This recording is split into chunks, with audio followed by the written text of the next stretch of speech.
Hello everybody, welcome back to my channel. If you've been here before, welcome back. If it is your first time here, welcome. So nice to have you with us. My name's Georgie and I really love musicals, acting and all things theatre. So if that sounds like your cup of tea, click the subscribe button. I make 2 videos every single week. I'm going to be making a lot more over Christmas. I'm going to be doing Vlogmas while I do Panto, so it'll be a lot of theatre content. Follow me over on Twitter and Instagram as well. I post a lot more frequently over on Instagram especially, lots of behind the scenes, day-to-day goings on of my life. So in today's video, I'm going to be chatting to you about musical theatre assumptions. I asked on Instagram for you guys to send in your musical theatre myths and assumptions, things that kind of people assume about the musical theatre industry. So I thought it would be fun to read through them and I will tell you whether the assumption is true or false. So without further ado, I'm just going to crack on and read through your musical theatre assumptions.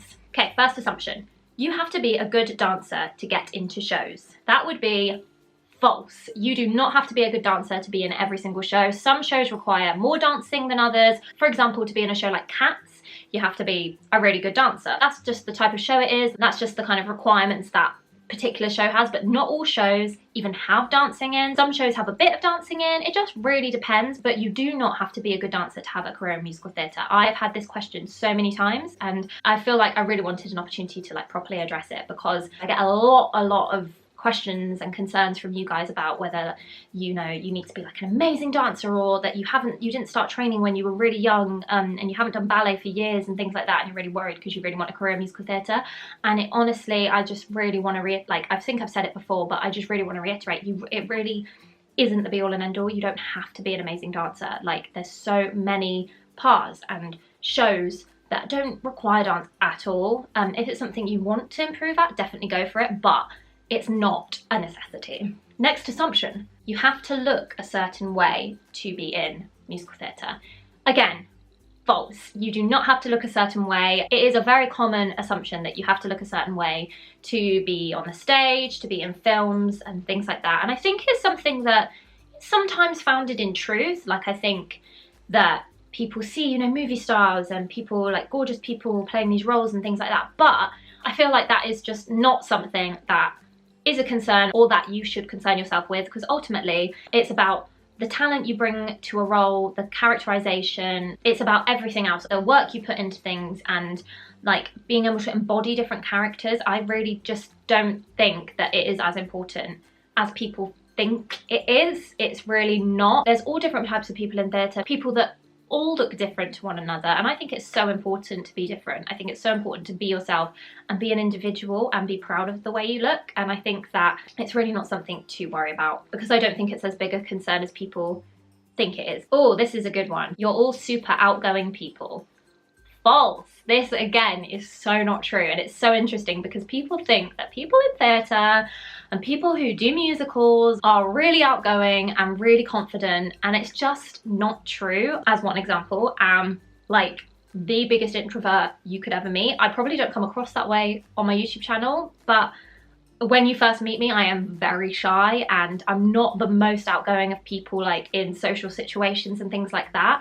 And I think it is a common misconception that all theatre people, because you have to put yourself out there on stage and you have to a lot of the time be quite a big personality, and it's quite like an outgoing thing to do, really. It's an outgoing profession if you think about it. You're standing on stage in front of thousands of people and singing or acting or dancing and like having everyone eyes on me and like attention and flashy costumes and things like that. But in normal life, a lot of theatre people are completely the opposite. Obviously, there are some really outgoing people that are in the industry, but there's also a lot of people like me who are not so outgoing. It's just like anything, really. Not everyone is outgoing. Not everyone is not outgoing. It's a real mixture, which I think is just a really nice thing about it. I think that the two things are really separate. You don't have to be constantly like a certain way to be in the industry and to perform and be outgoing on stage, and I think that's really comforting to know. It definitely really comforted me when I found fellow introverts in the industry because I was like, okay, good, I'm not the only one. Ooh, you have to be a certain size to work in the industry.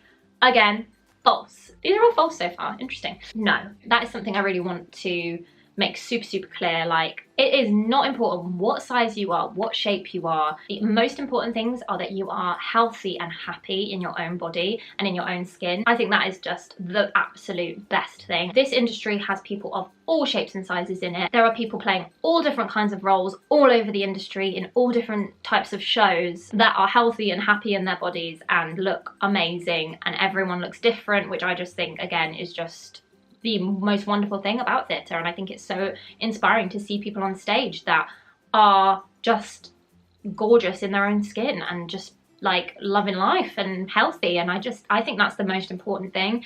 It is not important what size you are.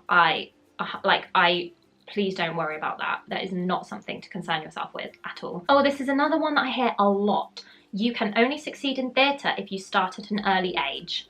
No, again, oh my god, why am I pointing like this? That's really aggressive, I'm so sorry. No, that is false, which is what I'm meant to be doing, not going like this at you. There are so many people in the world, but particularly in the industry, who didn't start straight away, who decided that they wanted to be in theatre, to be actors a lot later in life, and had absolutely incredible careers. There's so many examples of it. One example is Alan Rickman. He started really late. I think he had like a completely different career entirely, and then he decided that he wanted to be an actor.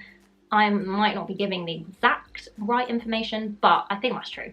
But there's so many examples of it anyway. You don't have to start straight away. You don't have to graduate when you're 21 and go straight into the industry. You don't have to start dancing when you're like 2 years old. You really don't have to. That's the beauty of this industry. People can start at any age and you can have an amazing career even if you don't start really young. I get a lot of people asking me that question, and I think it's really important, again, to like really let you guys know that that is just not something to worry about. Whatever age you decide to start, just start, and your journey will be different to everyone else's, and that's great. Everyone's journey should be different, and it really doesn't matter when in life you start, as long as you start, if it's something that you want to do. Oh, this is a really good one. If you can't belt high, you're not a good singer.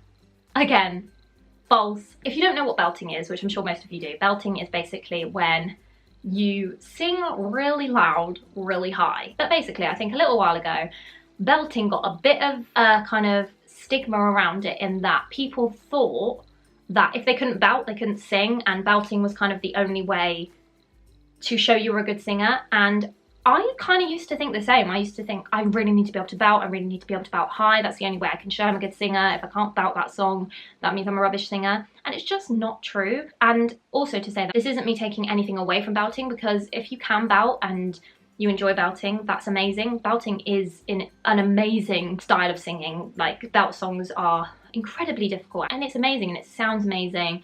And yeah, I'm not saying that it's rubbish or a bad way to sing, but there are so many other ways to sing. There's so many other ways that you can sing without belting. If belting's not for you, that's fine. There's so many other ways you can sing, and so many other impressive styles of singing that I think sometimes get overlooked by people, because I think people think they have to belt, and you just don't. It's not the be all and end all of singing, and if you can't belt, that doesn't mean you're a bad singer, promise. I'm gonna do one more. I've got quite a few, but I don't want this video to be really long, so I'm just gonna do one more, and then maybe I'll make another video if you guys like this video. But then if you don't like it, at least it wasn't really long. Okay, this is a good one to finish on. The final assumption is that it's an easy industry.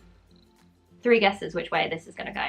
False. It is really hard, and I feel like I've made a video on this before, which I will link up in the corner. Like, I think it was called, like, if you want to get into musical theatre, watch this first, and I'll leave it up in the corner because that kind of explains some of the difficulties involved in having a career in theatre. But I mean, I ain't gonna lie to you, it's really hard. It's not easy in any way. I think that's a common misconception. I think people think, you know, you just dance and you're in a show and you have a lovely time, and I'm not saying it's bad. It's really fun and there's so many positives to it, and it's a great career to have, and it is wonderful in so many ways. But one thing it ain't is easy. So I think that's a good assumption for me to have verified as false. Right, I'm gonna leave it there for today because I don't want this video to be really long, but I hope that you enjoyed it. Please let me know if you did by giving the video a thumbs up. Also, leave me any assumptions you have in the comments section below. It'll be really interesting to read through them, and then maybe I'll make another video answering the assumptions from the comments as well as the ones I didn't manage to get to on Instagram. But I really hope you enjoyed the video. It's really nice to be back making videos. I hope that you have a lovely rest of the day, and I will see you again in my next video. Bye!